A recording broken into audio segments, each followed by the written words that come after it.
विवेकानंद उच्च माध्यमिक विद्यालय 12 भड़कोल में आपका फिर से स्वागत है।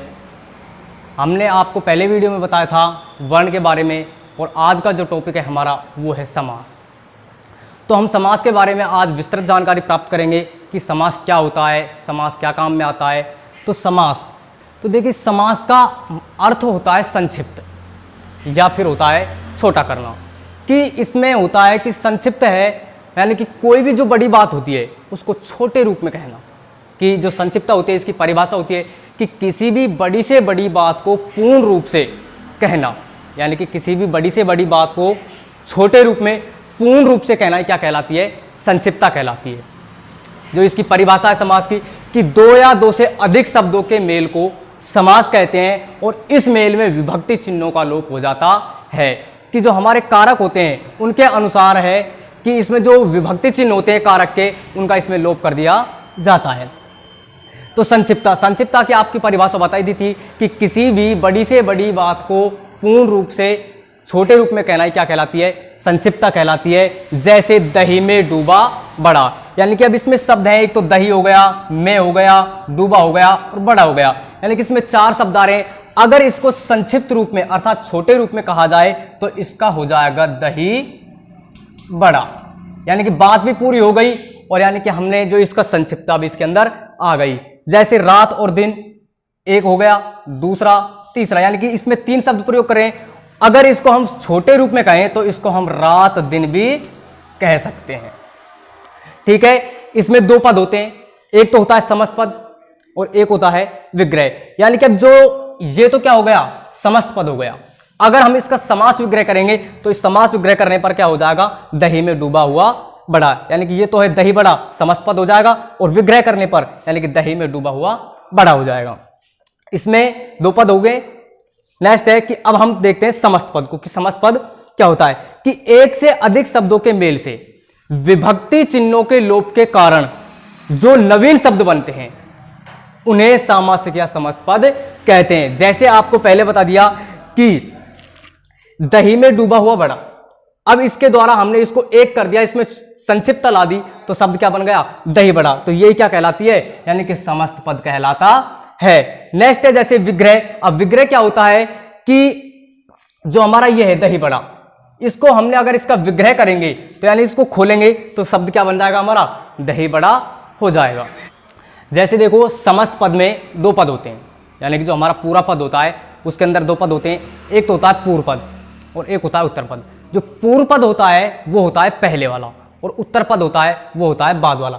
जैसे समस्त पद, पूर्व पद, उत्तर पद और विग्रह, यानी कि जैसे हमारा समस्त पद हो जाएगा पूजा घर है, तो इसका जो पूर्व पद है वो तो हो जाएगा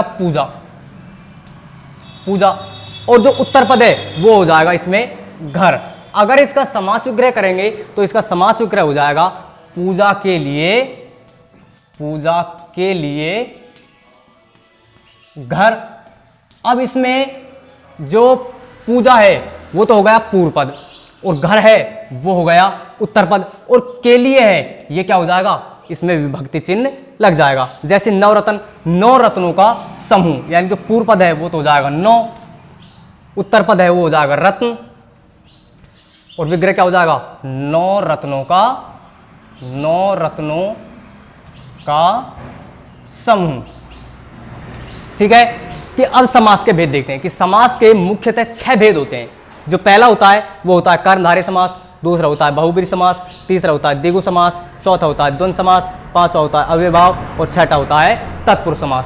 सबसे पहले हम कर्मधारय समास को पढ़ेंगे। कर्मधारय समास है कर्मधारय समास, कि जो कर्मधारय समास होता है इस समास के पहले तथा दूसरे पद में विशेषण और विशेष्य अथवा उपमान उपमेय का संबंध होता है। जैसे यानी कि इसको दूसरी परिभाषा होती है कि इसका जो पहला पद होता है वो दूसरे पद की विशेषता को बताता है। जैसे महापुरुष है कि महापुरुष का होता है महान है जो पुरुष, महान है जो पुरुष, पहला पद हो जाएगा महान और दूसरा हो जाएगा पुरुष। अर्थात इसमें जो पहला पद है वो दूसरे पद की विशेषता को बता रहा है कि पुरुष कैसा है, महान है, अर्थात इसमें विशेषण और विशेष्य का संबंध होता है।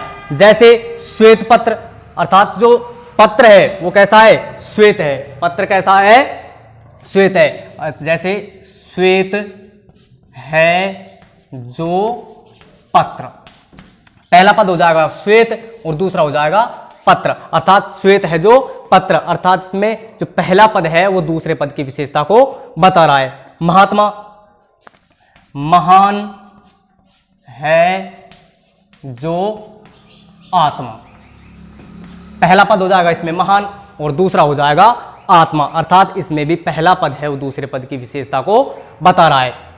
नेक्स्ट है हमारा उपमान और उपमेय का संबंध। उपमा और उपमेय क्या होता है कि उपमा और उपमेय में इसमें कि कोई वस्तु होती है उसको दूसरी वस्तु के समान बताया जाता है, अर्थात उससे उसकी तुलना कर दी जाती है। जैसे चरण कमल है तो इसमें पहला पद है वो तो हो जाएगा हमारा कमल और दूसरा हो जाएगा चरण, अर्थात इसमें जो कमल है वो किसके समान बताए गए हैं, चरण के समान बताए गए हैं।